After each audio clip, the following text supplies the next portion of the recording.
Let's just jump right into this explainer because we're looking at a truly fascinating century-long journey today. We're going to explore exactly how the United States government slowly and, honestly, sometimes pretty painfully, evolved from a system built almost entirely on patronage and exclusion into an institution actually striving to be a champion of equal opportunity. We're opening up the historical archives to trace this evolution across 5 key chapters. First, Grant's civil rights push, then reforming the civil service, early women in diplomacy, shattering the glass ceiling, and finally, modern equal opportunity milestones. Let's kick things off with Chapter 1, Grant's civil rights push. So we're starting in the immediate aftermath of the American Civil War, obviously a highly volatile and transformative era. Ulysses S. Grant steps into the presidency in 1869, and he moves with just incredible speed. By 1870, he's actively championing the 15th Amendment to secure voting rights for male citizens regardless of race. In that exact same year, he goes ahead and establishes the Department of Justice. And, just to show his range, by 1872, he signs the act creating Yellowstone as our first national park. But here's the crucial point. Grant's newly formed Department of Justice, it didn't just exist on paper as some symbolic gesture. Under Attorney General Amos T. Ackerman, they were tasked with actively safeguarding civil rights across the nation, and they went straight to work. They secured roughly 3,000 indictments against Ku Klux Klan members. They were actively using federal power to protect freedmen in the South and clamp down on radical violence. 3,000 indictments. Which brings us to Chapter 2, Reforming the Civil Service.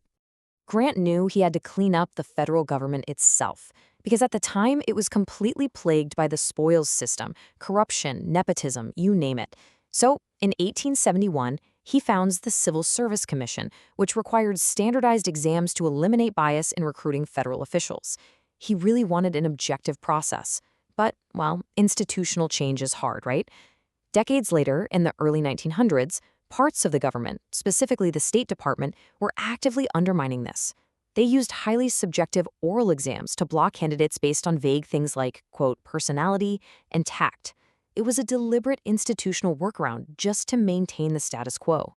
Moving on to Chapter 3, Early Women in Diplomacy. That intense institutional resistance perfectly sets the stage for the quiet, persistent battles fought by women and minorities who simply wanted to serve their country in the diplomatic corps. When women first started entering government service in larger numbers around the 1890s, their opportunities were severely restricted. As you can see, they primarily worked in clerical roles, like typists and copyists. In fact, for the first 10 years that women clerks were employed by the State Department, they were completely sequestered in a central clerical pool under the chief clerk, kept totally separate from any actual diplomatic career paths. And the resistance to their advancement wasn't exactly a secret. It was blatant and formally documented. Take a look at this.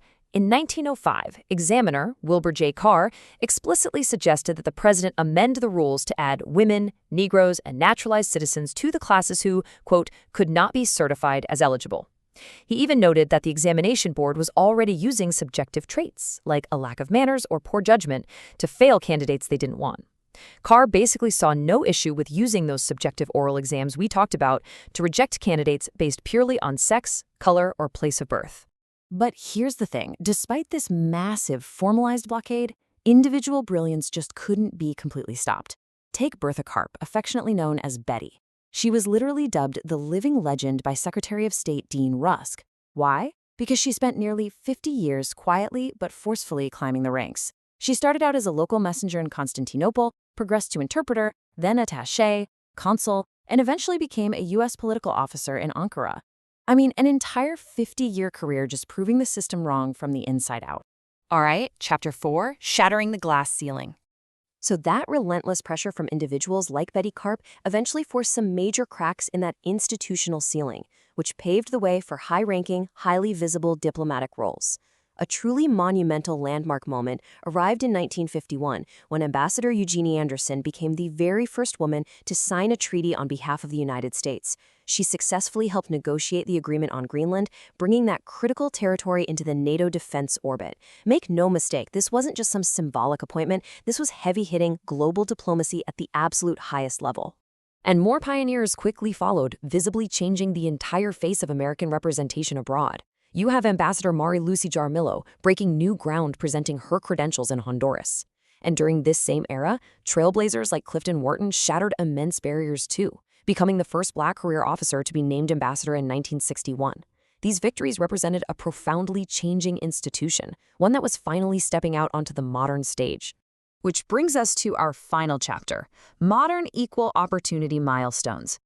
Now, to transition these incredible but admittedly isolated victories into permanent systemic change, the 1970s ushered in formalized government-wide action plans because it actually took dedicated task forces to rewrite the rules of the game. Leaders like Elizabeth J. Harper, who presided over working groups and organizations like the Women's Action Organization, aggressively evaluated and modernized the institutional roles of women. They essentially turned localized complaints into actionable, department-wide policies.